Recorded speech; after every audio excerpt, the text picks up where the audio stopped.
evening, ladies and gents, and welcome. We are here. We are at the big grand finale of our review series of the Monsterverse. And we are covering... Oh, am I introducing this one? Okay, so, see, this is Godzilla. Or Kong and Godzilla? It's okay. It's a dumb title anyway. It's Godzilla x Kong, the New Empire. Oh, okay, yeah. It's okay. We all know that it's a dumb title. Yeah. Godzilla and Kong fight the one guy that looks like Kong, but just evil. Yeah. And a whole bunch of evil apes, and then a lizard thingy. Yeah. Yeah, whatever's going on with that, but you just accept it. Yeah, so we're here talking about Godzilla x Kong, the New Empire. Totally not a stupid title for a totally not stupid movie. And I say that affectionately. I think they just ran out of ideas. They didn't know what to call it, and they're like, well, see, Kong, Godzilla are in there together, and it's a new empire. Oh, there we go. There's the movie. There's the title. Yeah, there's been some confusion online about the title, like how you would even say it exactly, because like X, what that means normally is... I didn't know how to say it. What that normally means is either like and, or it's just nothing. Like it's just like a subtitle thing. Like there's an anime that's written Hunter x Hunter, but you say it Hunter Hunter. Yeah. So I think it's Godzilla Kong, the New Empire. I think that's all you say. Okay. Of course, the internet had to be the internet and say it's Godzilla kisses Kong, but I guess I hadn't seen that, but I do remember. I think we were talking about doing this episode. I swore when we were talking about doing this episode, I sent you that picture of Kong. It looked like a female Kong, or no. It was a Godzilla. Yeah, and had the thick and juicy booty. The totally not AI generated. Yeah, and you're like, oh man, I've already seen this. Fun times in the Monsterverse subreddit, let me tell you. Yeah. Alright, but this is I gotta say, this movie just embraces absurdity in such a fun way that I can't help but love it. Yeah. Like, now we've got Godzilla established, we've got Kong established. Now we can just do whatever storyline we want to do. I mean, yeah, that's pretty much what this is. This is just a whole movie that you just completely accept, and you pretty much never question anything. Because when I watched this, I missed 2 or 3 films, but what was funny is I never felt lost. I was like, okay, all right, I get it. All right, like I didn't question, didn't feel lost. We have hovercraft now. We have a Hollow Earth now. Yeah. We have hundreds of giant creatures living in the earth. We have a Kong tribe down there. We have an evil Kong. Right. We have a giant ice-breathing lizard dragon thing. Yeah. What's not to understand? He's got a whip. Yeah. A flip. Yeah. A whip. Yeah, I don't know where we're at on this, but I do got something to say about is it the Scar King?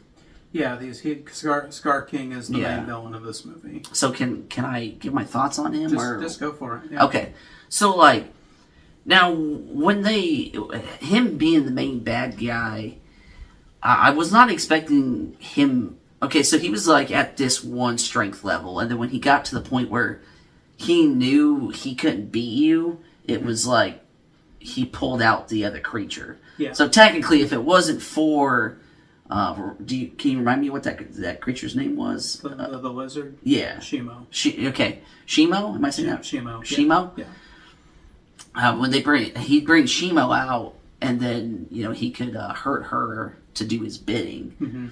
And I kind of didn't really. I'm not saying I didn't like the movie, but I didn't really care much about that. I think it should have. I would have liked to have seen him just be so strong that that Kong couldn't take him, and so he had to just go get Godzilla, and then they had to team up. I would have rather have seen that than seeing him have to use another creature for like his bidding, which it's fine. I mean, I'm accepting what's going on, but in my take, I would have rather have seen somebody just so strong. And I don't think I would have chose like an ape or monkey thing. I think I would have just chose like just another. You know, I mean, since you've established all this stuff, you might as well just bring in a new creature, like something that's just. Well, I mean, Scar King is kind of new. It's like because he is not the exact species that Kong is. Like, there's some kind of genetic difference between his kind and Kong's. I just didn't care much him being like like a Kong. I know he's not Kong, but like a monkey thing. He's King Louie, but much more evil. Yeah. That's basically who he is. But, I mean, I still just accepted what was going on, so I just, just kind of, like, let it go, but... But I did like the way that, that ice creature, like, looked. But, yeah. That's just, like, my thoughts on the bad guy there. Yeah. I think, like, design-wise and everything, for it just being a Kong and then, just being a giant reptile, that they at least made them look distinct enough that it wasn't confusing for me, like out of the evil apes, which one is Scar? Like, I always knew who he was. Right, I never really got... Yeah, because he was, like... I want to say, like, a tad bigger than everybody, but he was also red. Well, of course, a big scar on his face, but... Yeah, and the fact that his fur is a different color, or his build is different because a lot of the Kongs were built like Kong but a little bit smaller, physically. But this guy is like really lanky and I think he's taller than Kong technically, but it's just like soup like a beanpole, really tall but really skinny and lanky. Where it's just instead of looking like a gorilla, he looks more like an orangutan or some kind of other ape that they based him off of. Yeah, then I just also like how Kong just has this idea to go Kevin McAllister on anything that tries to attack him. He just lures them into all these traps. I'm like, yeah, because Kong just has all this time on his hands just to build 9 traps before you get to him, and then he thinks that you got him when you get through the trap, and then he gets to it's another trap, and I was like, oh, okay. Another thing I'm just accepting in this world. Kong is a very smart ape. Very, very smart. Yeah, apparently, yeah. Yeah.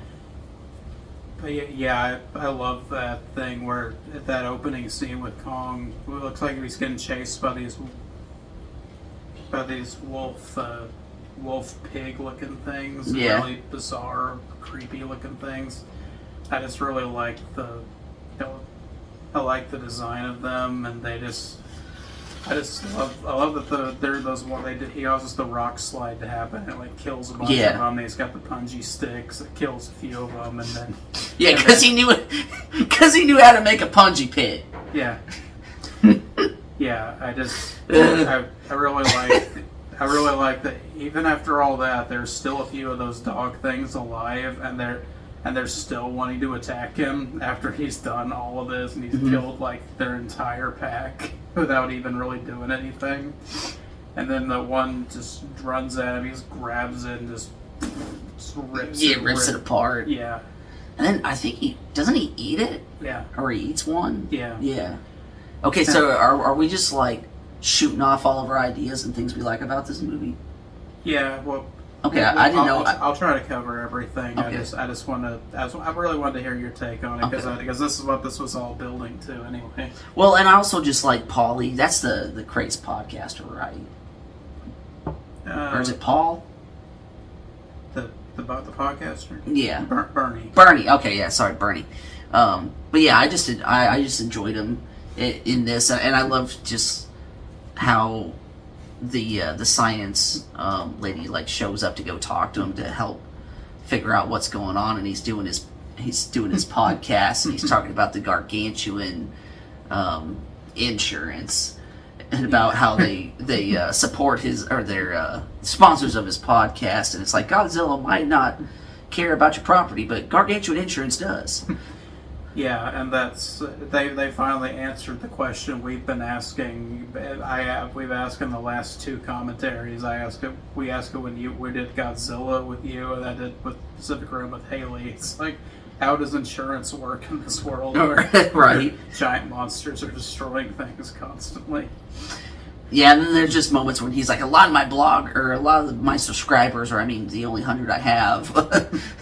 Yeah. Oh, did you know that the Gargantua insurance, that's actually a movie reference? There was Oh, no. There was an old Toho movie, I think from the 50s or 60s. I don't remember when it happened exactly, but it was called like Battle of the Gargantuas or War of the Gargantuas, where it was just two giant like Bigfoot looking creatures just wrecking cities and trying to kill each other. No, I guess so.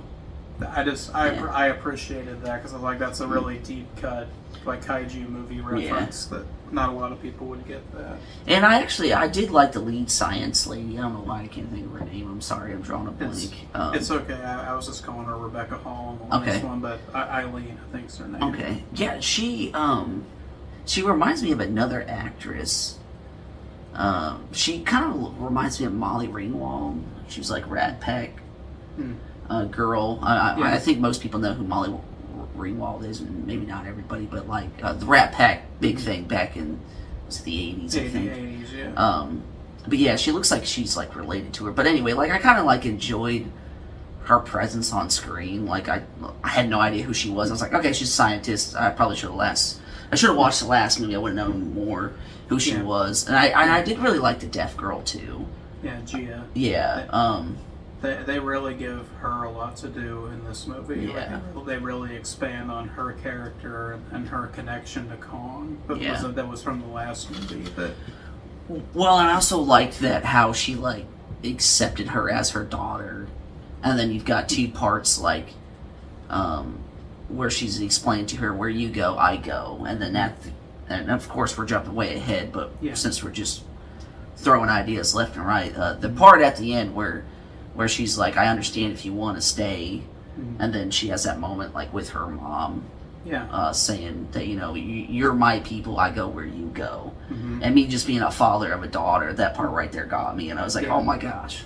Yeah, I was wondering how you would feel about that. Yeah, that part got me for sure. Yeah, anything that involves like that mom and dad type of thing, it gets me all the time. But you know what was funny is like, I didn't know that movie was going to do that to me. And I was like, oh, you got me, because I really wanted to hate this movie, to be honest. I was like, I don't want to watch this, but like I owe it to ZPH. I was like, I'm going to do it, and so I was watching it because the first like 10 or 15 minutes I was like, oh, okay, this is kind of boring, but I'm trying to get into it. And then it gets to the Crazy Podcaster, and I was just like, okay, this is kind of.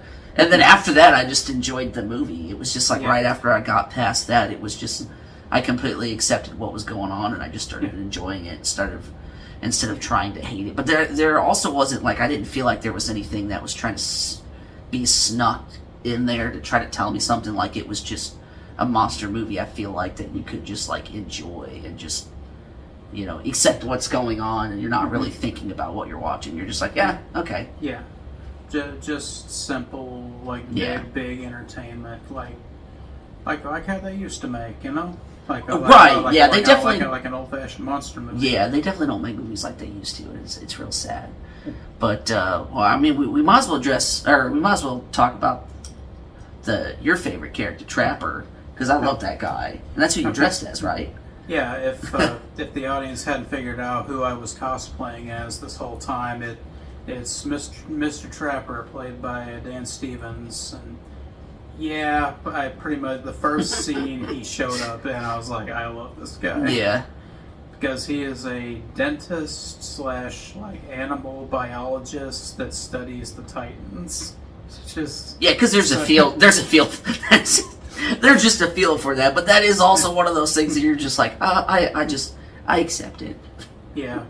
It makes me wonder, like, if he actually goes around with the other kaiju the other titans and just helps them, like, gives them dental checkups and just... It's like Dr. Doolittle, but just Trapper. Well, Ace Ventura. That's because the one guy. Oh, okay, the yeah. one guy literally calls him Ace Yeah. Ventura. He like he calls him that. And he like looks at him like he's offended. He's like, oh.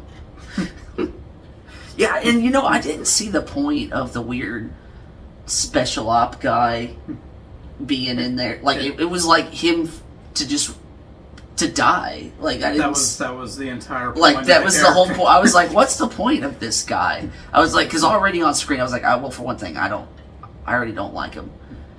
Yeah. Yeah, and then he died, and I was like, oh well. I think his name's like Mikhail or something. Like, but yeah, but you know what's funny is how I recognized who he was as an actor.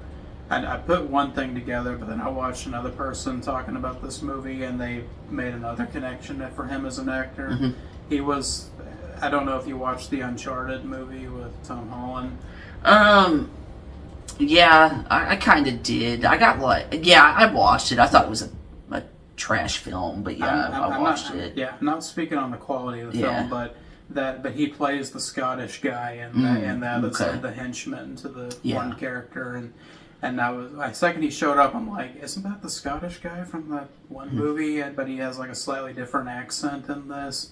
But what something crazy is a poll that the other YouTuber made is he was the guy who played Commissioner Savage in the Batman. He just had a beard and glasses in it. Yeah, I think he was also in The Wrath of Man. He might have been. I think he was the guy that was trying to squeeze Jason Statham in the first of it when he was talking about wanting to buy him a drink. I think that could have been just another reason why I didn't like him. I'm like, I remember him from something. I can't remember. Yeah. What else has Trapper been in? Because I don't recall seeing him in any other movies, but for how good he was, I know he was in other movies. So I guess I'd have to look. He's been in a handful of things. Okay. One thing, the director of this movie and the last movie, Adam Wingard, he actually was in one of Adam's movies back a few years ago, The Guest. He was one of the. He was like the titular character in it. That was kind of he's kind of plays a sketchy character in that, but yeah, well, he kind of plays a sketchy character in a lot of things. But yeah, I'd have to watch the rest of his filmography because I liked him in that movie. So I'd have to. He was also in the show Legion. That's based on X-Men comics technically, but it was like on Hulu and stuff. I think where he's the character of Legion is like Professor Xavier's son, and that's who he plays. Yeah. And then also I like the little monkey, like the little a little Kong? I don't know. Yeah, it's that is. It's funny that they don't actually say his name in the movie, but he has like toys and stuff of him. Yeah. They call him Suko. Yeah, wasn't he in like two other movies back in the day? There was a Son of Kong. There was a direct sequel to King Kong, the original. So he is a reference to that because he has like a different color fur than Kong did, just like Son of Kong did, and like that's kind of where the similarities end. It's just like visually aesthetic is kind of like that. Because Son of Kong, you never actually saw Kong and Son of Kong interact. Because Kong was dead by the time Son of Kong happens. Yeah, and then I also just loved like Mothra just being on screen because I like out of all the creatures in that universe, I just like Mothra, and I really don't know why. She's so pretty. Yeah, it's just like the idea because I always see Mothra as is she based off of a certain moth? Because I always think of a Luna moth when I see Mothra. But I don't think she's specifically based off of one. Specific, no. Yeah. Like a bunch of different like butterflies and moths that are kind of amalgamated into one creature, kind of. And with the Monsterverse, they made her even like more different looking because she has the wings that are like a butterfly or a moth, but then her body, like the way the legs, and she has the stinger tail and stuff. She's kind of like a wasp and a hornet mixed with a I can see that. Which I think is cool because because the way her arms are. It's just like if we're accepting that these titans are like like an actual species separate from the rest of the animal kingdom, they wouldn't look like just a giant moth. They would look like a bunch of different things. Like Well, yeah, and plus a lot of these monsters are out of whatever imagination we want it to look like, so it doesn't have to look like a moth, but you get the idea that she looks like a moth. Do you want to know some interesting behind-the-scenes stuff with Mothra in this movie? So originally Mothra was not in this movie. There was originally, because I know we're jumping ahead, but they find the Iwi tribe of the Hollow Earth, and that Mothra is like their protector that technically exists but isn't reborn until Gia shows up.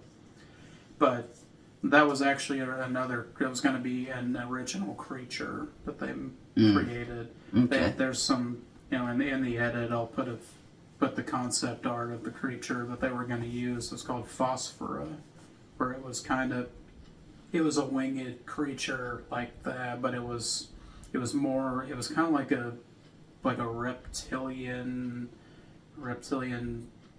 thing with like insect wings, and it stood upright on two legs. It looked almost like a pixie or an angel or something, but like huge. Okay. Which I think would have been cool if they just made an original creature. That would have been fine. But you got me by the balls when you got Mothra. Here. I'm like I can't be mad at replacing it for Mothra. Well, one thing I would really like to see, which I doubt, because I'm really only impressed when it comes to anything that really does practical effect, and I would really like to see that back in these monster movies. Like, I'm talking really going back to like a guy in a suit and trying to make it look as real as possible.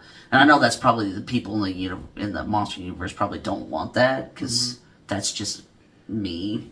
Yeah. That's just me thinking. But like, I could totally get into the monster universe a lot more with more practical effect. Like, I mean, these movies, they're like, the way everything looks like, it's okay. Like, I understand you can't, like, this would be tough to tread at practical effect. Yeah. But like, if we could ever go back to that, because that's why I like the original movie so much more, is because I like the way that looked and the way it was.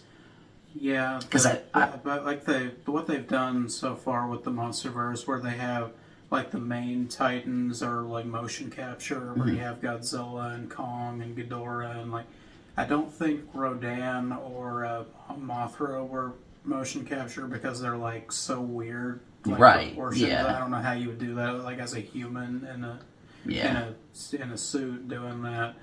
But like with Mothra back in the day, because she's such an odd creature design, like it wasn't a person in a suit, it was puppetry. That's how they made her fly and everything, which I thought was cool. Which I think maybe the way to do it would be like still have CGI in it, but like do more miniature work and stuff like that, because that was another big thing with the monster movies, was that they built all these little intricate sets of buildings and mountains and stuff that you could then put the guy in the suit or the puppet or whatever in, and make it look gigantic. Yeah, like the miniature cities and stuff like that. Well, I mean, if they could pull Star Wars, off back in the day with little effect like he had, I feel like you could do that now with twice what we got now. But I feel like it would be kind of silly to try that now, because it's like where the monster universe is now. Like I don't feel like anybody. I don't think anybody would care much about that anymore. Yeah, it might take people out of it a little bit, just because of what they've established. It might be a little strange. Yeah. I think that's like all my I think that's all my random thoughts. If you want to go through your writings there. Okay, well, I have one main observation about the story of Kong in this, that first of all, I think the title of this movie is kind of like I already made jokes about it being ridiculous, but it like Yeah. I don't think it's entirely accurate to the story that they wrote because like Empire, there's not really an empire. Like Scar King is that's like a gang of things. It's not really like as massive of a threat as it sounds. Yeah. And the title I would have given it would have been Kong Hollow Earth because it's Kong's story really. Like through most, I mean, Godzilla. Yeah, Godzilla, it really does focus Yeah. more on Kong. I think Yeah. what Godzilla's got, 12 minutes of screen time? Yeah. Something like that. Yeah, and like It's a rough guess.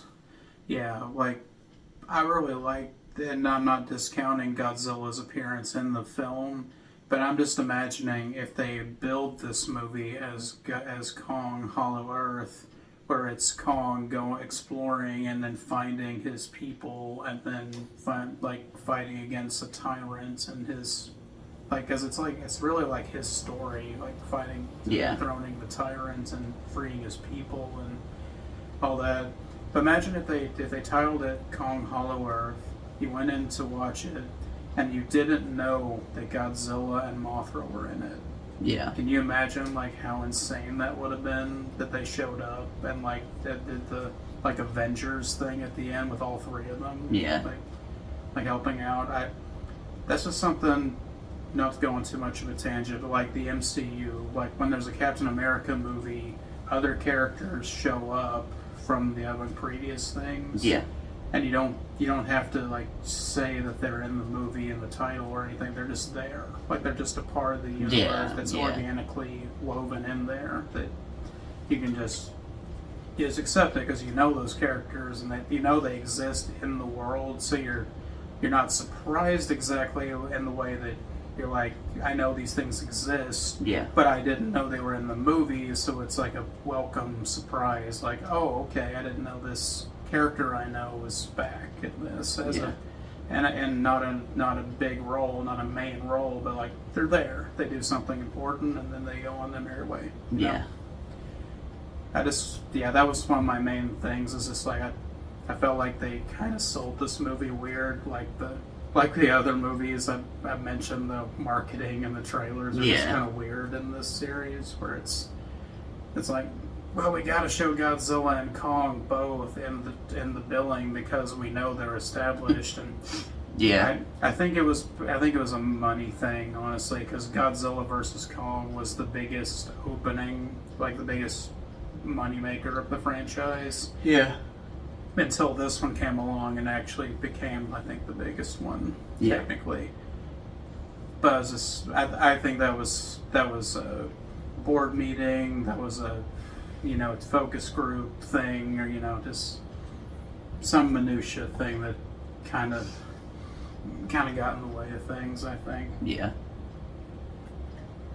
But the observation I made about Kong's story specifically is just how similar it is.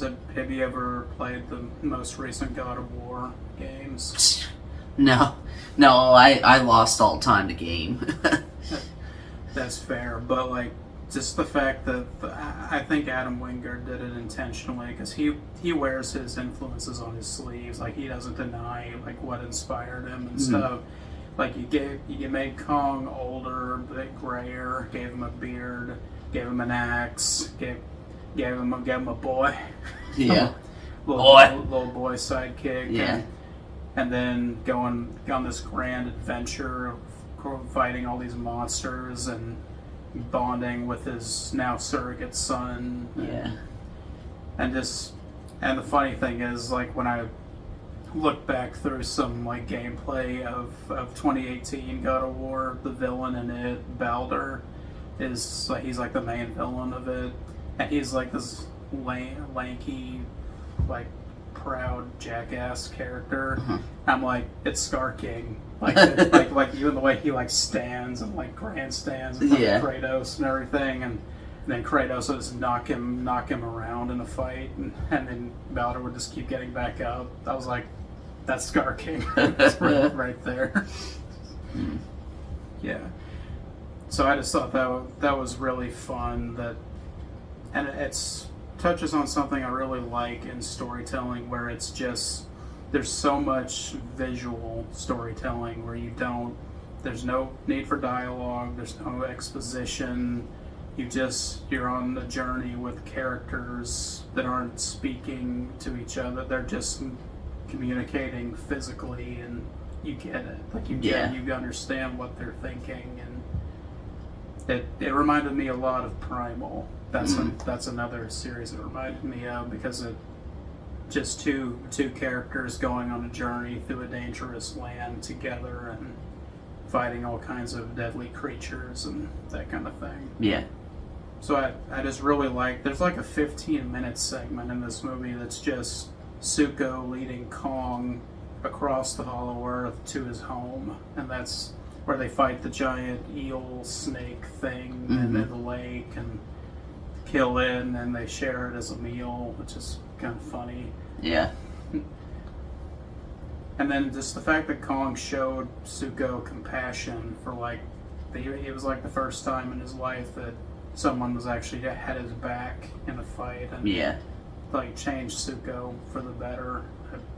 I really like that, and Zuko helps out in the climax because of he stands up against Scar King and his goons, and he brings the axe back to Kong. Yeah, and then he also cuts the trap too. Mm-hmm. Yeah. And the part with when they're the fighting in the Hollow Earth, and he's grabbing rocks and throwing them, hitting the bad apes in the face with them. That was very funny. Just like he is a little shithead. He's not innocent, because that was the funny thing. The whole theater I was in watching this just busted up laughing when Zuko attacked Kong, and then the other apes show up to jump him, and Kong picks up Zuko and uses them like nunchucks. Yeah, I wasn't expecting that.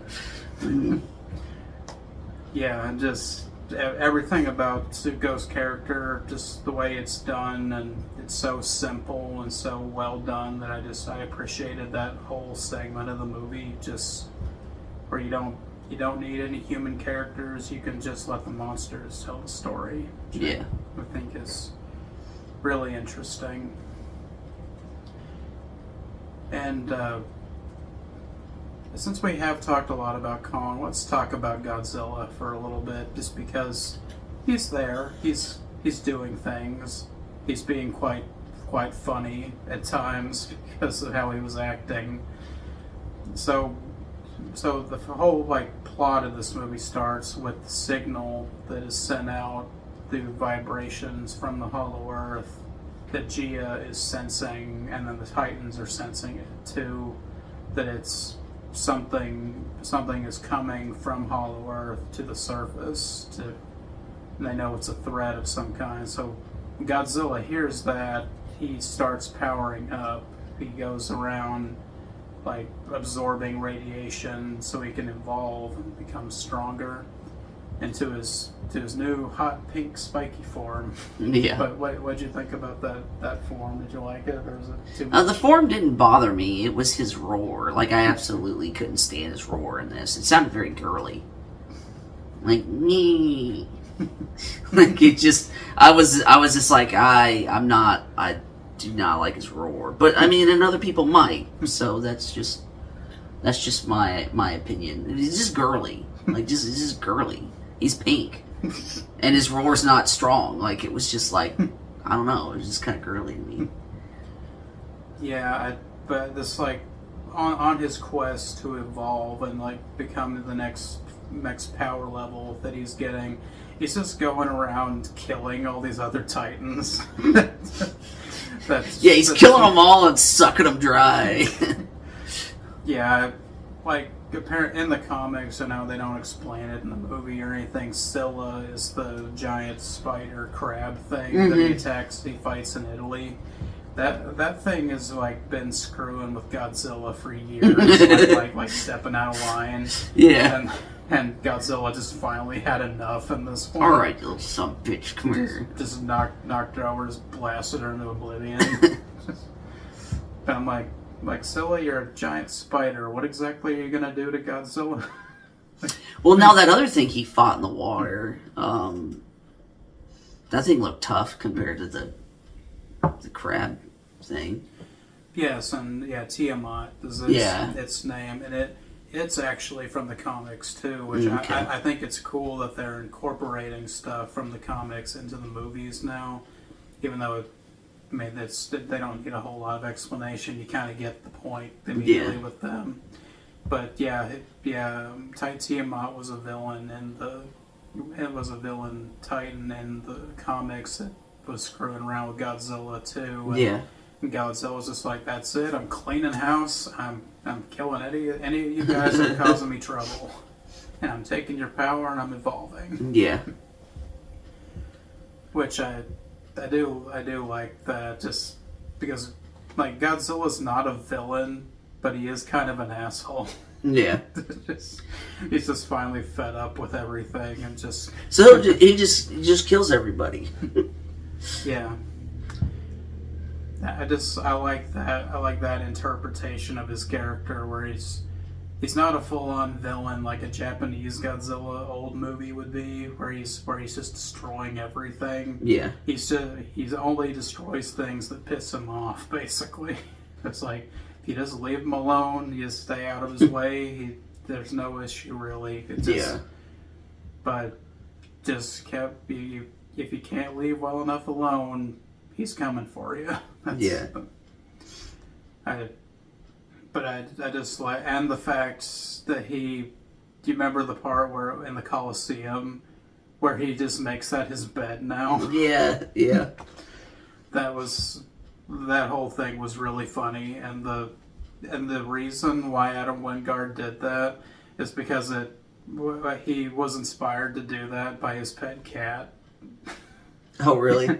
Yeah, the way his cat would always like find a place to sleep and just curl up, and that's what Godzilla does in the Colosseum. Yeah.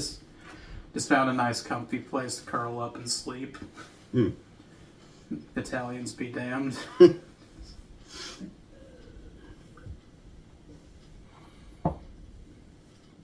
But yeah, as silly as this movie gets, and it gets plenty silly, it never like takes me out of it somehow, because of the tone that it's established from the last movie and this one. It's just like, this is the world that they live in. We're just trying to understand it all with you, because they're always discovering something new in the movie. The last movie, it was Hollow Earth. This time there's an unexplored sector of Hollow Earth that hadn't been mapped yet, and that's where Scar King and all of them were. Yeah. When they didn't really explain it, but I'm really glad that they did found the Kong tribe that was missing, because when Kong went into Hollow Earth in the last one, Gia was basically telling him your family might be down there, and she didn't know for sure. Like, she was just trying to help him, like motivate him to go with them. And I just like that looking back on that's actually foreshadowing for this one, that he did actually find his family, and that now has a community with them again. Yeah, and his great return was pretty awesome, where he's like riding that creature, and then he's got the little man on his shoulder, and he's like, yeah. And then immediately cut to credits, like no epilogue, just he's there. Shimo and him are friends, and Suko's his son now. Yeah. Which I just wish there was a little bit more of certain things, like Shimo and Scar King and all that. I'm like, that movie happened really fast. It was only an hour and 50 minutes, or is it? Yeah. Is that it? I think it's less than 2 hours. Yeah. Yeah. Or is it an hour and 50 minutes? Hour and 30. Shoot, I can't remember. I think it's hour 50, hour 55. Yeah, dude, I thought that movie was like 3 hours for some reason. When he asked me to watch it, I was like, man, this is going to be a long movie. And I was like, oh, that's short. Yeah. So, I mean, I like where everything ended in this film. You got Mothra reborn. She's gonna help Godzilla and Kong maintain a natural order with the world. I don't know if she's gonna be hanging out in Hollow Earth or if she's gonna go back up to the surface, because she goes back up to the surface in the Egypt scene whenever Kong and Godzilla fight again. Yeah, she goes up there to like stop them or whatever. Yeah. But she comes back down, and then after the whole fight, she like repairs that weird wall thing, and then flies away. Yeah. Yeah, I don't know what the plan with her character or with any of that is, but just cool to see you. I'm glad that you're alive now, and you can show up in the future if the studio wants you to come back for the story they're telling. I want them to bring back Rodan, though. I miss him because like his personality was so funny in King of the Monsters. I want to see how he interacts with Kong and all these other creatures that exist now. I just think it'd be funny seeing him like try to act superior to Kong, and this Kong is knocking the shit out of him. Yeah, that'd be funny. Because they very clearly made him the character that wants to be the big bad, and he's not. Yeah. Yeah. So I don't know what's going to happen next with the Monsterverse. There was a news announcement just recently, like Adam Wingard was going to make another movie. I think he was going to do like a trilogy of films, but there's a scheduling conflict. He's doing some other movie he's wanted to do it first, and I guess Warner Brothers is going to find another director, which I kind of don't like, because I really like Adam's work with these movies. But at the same time, what I think is fun about the Monsterverse is when you look at all of the movies, you got Gareth Edwards with Godzilla, you got Jordan Vogt Roberts with Kong Skull Island, you got Michael Dougherty with Godzilla King of the Monsters, and then Adam Wingard was the only one that returned to tell another story. Yeah. So like as sad as it is that Adam's not going to do that third film that he was going to do, I think it's cool. It gives somebody else a chance. I think would be cool to just see somebody else play in the sandbox, and all the experimentation, and they just let directors do what they wanted to do is within reason, as long as they told the kind of story they wanted to tell. They just left them alone, basically. So I think that the Monsterverse is in good hands. I think it'll do all right, whatever they plan on doing next.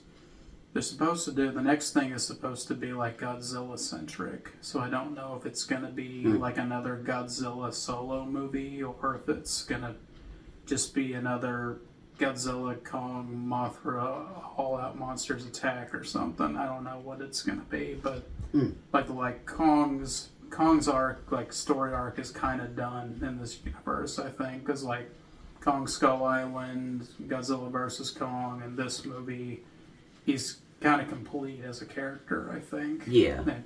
Or now he's literally King Kong. He's king of the apes and ruler of Hollow Earth. So I don't think they could give him a happier ending, honestly. Right. But so in that way, it's kind of weird, and I never thought I'd say this. Monsterverse Kong might be my favorite version. Yeah. Just because they let him live and grow as a character over multiple movies. So I don't know what the future has for us there, but I'm excited for it. I'll be there opening weekend, I guarantee you. Yeah. Because they haven't disappointed me yet, so I'm still good. So, Grif, do you have anything else you want to say about the movie? Or? No, I think I pretty much said everything I wanted to say. Okay. Out of the movies you've seen from this universe, because you've seen like 3 roughly, I mean, like all the way through. I mean, all the way through 2. 2. Okay, and that's 2014, that'd be 2014's Godzilla, and then just this one. That's it. Oh, okay. Yeah. Okay, do you have a preference out of those two? Like, is there one movie you think is better? No. No, I don't. Because I just... I don't know, I just don't really care much for the universe. Like I'll enjoy, like I enjoyed watching it, but I won't like watch it again. Like that was just like a one watch for me. I got you. That's not.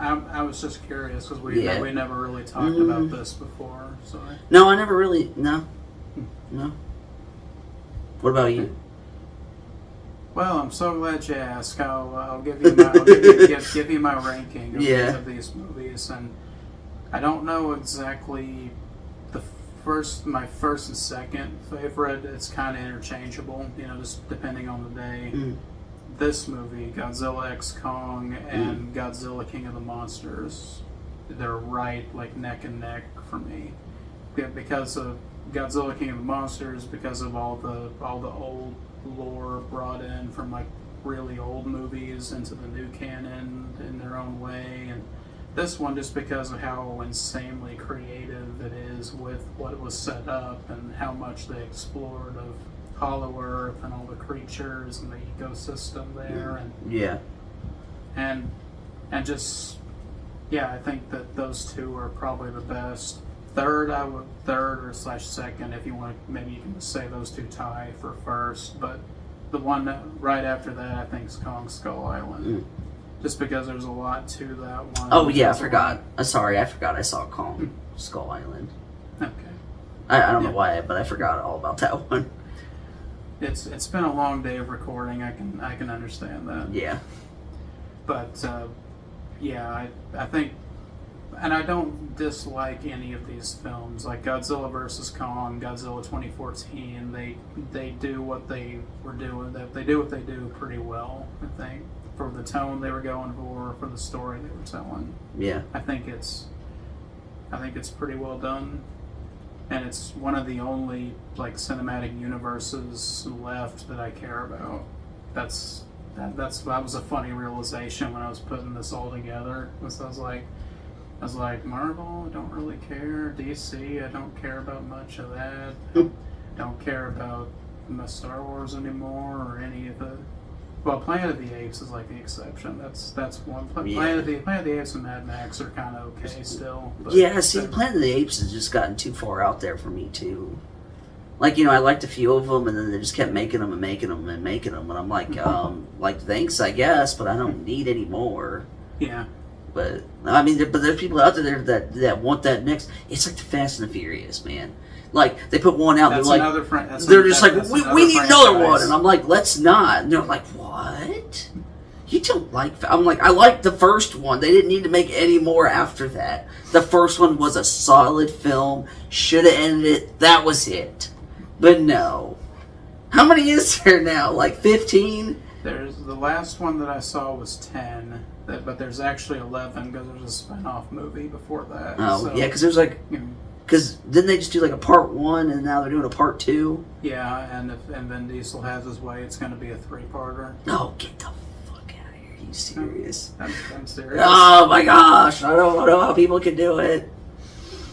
Ugh. Yeah, so Hollywood's in the toilet. Do you have anything else you want to say? Oh gosh. No. Yeah, creatively bankrupt doesn't quite cover what Hollywood is now. Well, like, I mean, these movies kind of found a way to do it where it's interesting and kept making it interesting, but I feel like it's the exception, not the rule. Yeah, I feel like Hollywood's just trying to rush stuff. Like, it used to take them so long to put something out, and they just need to sit down, think of an original idea, and put it out. But also, a lot of them are trying to slip things in there, and that's why I think a lot of their movies now, I think that's why a lot of them aren't succeeding, is instead of them just focusing on a good story and all this other stuff, they're trying to add stuff in there that people just don't care about. Yeah. And that's why they're struggling, and they don't get it. And Disney's they're the big part of that not understanding thing. Yeah, I want to say one thing about the Monsterverse, looking at it in retrospect, it's they really took their time. They thought everything out. They wanted to make a Godzilla movie. They wanted to make a King Kong movie. They wanted to make a crossover movie. Yeah. And then now that the people like it enough, they are expanding the universe more. Which, that's how it should be. You should plan to make a good film with a decent ending, and if it ends there, it's cool. If it continues, then and the end people like what happens next, great. But Yeah. but like I was saying earlier, Godzilla versus Kong was supposed to be like the finale, like where they would end it. Yeah. But since people had overwhelming support for it, they gave us the next one because of it. Yeah. And it still took several years to make it. So it's Yeah. like it's not an assembly line thing where they're making something every single year. It's just a nice little treat. Every few years they make a monster movie that I Yeah. like. That's made the last 10 years a lot of fun. Just every few years have a fun monster movie. Yeah. Dude, it's been a while since I've been impressed by a movie. It's been quite a while. Mm-hmm. That's understandable. Yeah, which that's kind of sad, but Well, Grif, I think I've talked ad nauseum about my crazy little project that I wanted to do, and I dragged you along. Yeah. So if I wore out your vocal cords, I'm sorry. no, I didn't really do much talking, man, because I prepared for one movie and not 4 others. So that's why I just kind of was the guy that sat there and didn't really say much, because I was just like, I didn't prepare for this. It's okay. You're the audience surrogate. Yeah, I sure was. You're the person that they relate to. Yeah. So, the audience, thanks for sticking with us. I know this has been a long project, and we've been rambling on, but we want to end up on a high note here. Thanks for watching this or listening on Spotify. I plan on uploading everything together on Spotify as an audio version, so you can catch it all right there if you want, or you can watch the videos on my YouTube channel and just see all my little edits I put in here and there. Make it spicy, fun like that. But thanks for joining us on this very long retrospective, and Grif, thanks for sticking it out with me. Oh, you're welcome, man. Thank you for having me. Yeah, so we'll see you next time, and try not to die from Titans destroying the world before that happens. Yeah, subscribe first before you die. Yeah, thanks for watching, everybody. See you later. Cake time? Yeah. Yeah, it's 4:20. Blaze it. Yeah, and we started at like 11, 12, and it's 4.